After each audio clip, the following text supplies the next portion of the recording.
आहे ते प्रकाश आंबेडकर साहेबांच्या रूपामध्ये आपण सगळ्यांनी बनावं.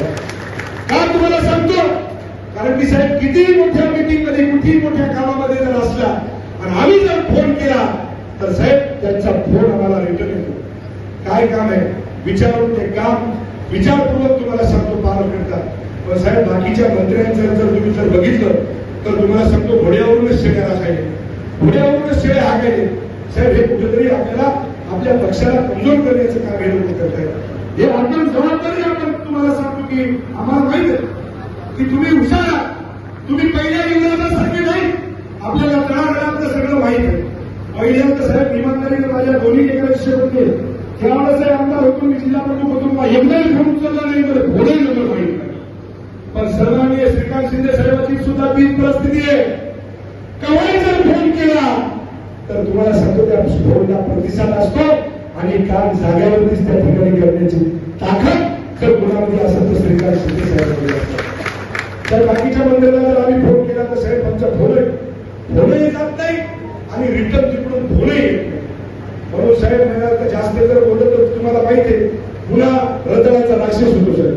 त्याच्यामुळं आपल्याला हात जोडून कळकळीची विनंती की साहेब अशा डुप्लिकेट लोकांना मी म्हणणार पण पक्षवाडी साहेब पक्षवाडी आपल्याला साहेब मी तर खास करून तुम्हाला सांगेल की माझं स्वप्न आहे साहेब की येणाऱ्या उद्याच्या 2029ला साहेब आपण जर सगळ्या जणांनी प्रकाश आंबेडकर साहेबांसारख्या सगळ्या जिल्हा प्रमुखांनी सगळ्या आमदारांनी सगळ्या मंत्र्यांनी तुम्ही जशी पायाला फिगरी लावली तसं जर काम मला वाटते माझ्या सगळ्या नेत्यांनी जर केलं तर येणाऱ्या विधानसभेवरती माझ्या छत्रपती शिवरायांचा भगवा फडकल्याशिवाय राहणार नाही.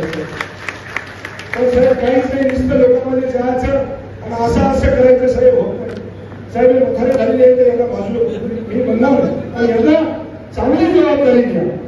त्याच्याकडे होत नाही ऐकू येणं बोलता येणं चलता येणं साहेब एम पोर आहेत ना शेळ्या बाजूला करा साहेब त्या शेळ्याच्या मागे वाघ नसते त्या वाघाने जर मला वाटतं आपण जर पुढे वर केलं तर निश्चितपणे शिवसेनेला येणाऱ्या 2029ला पुन्हा एकदा सन्माननीय शिंदे साहेब हे मुख्यमंत्री झाल्याशिवाय राहणार नाही एवढी मला खात्री आहे.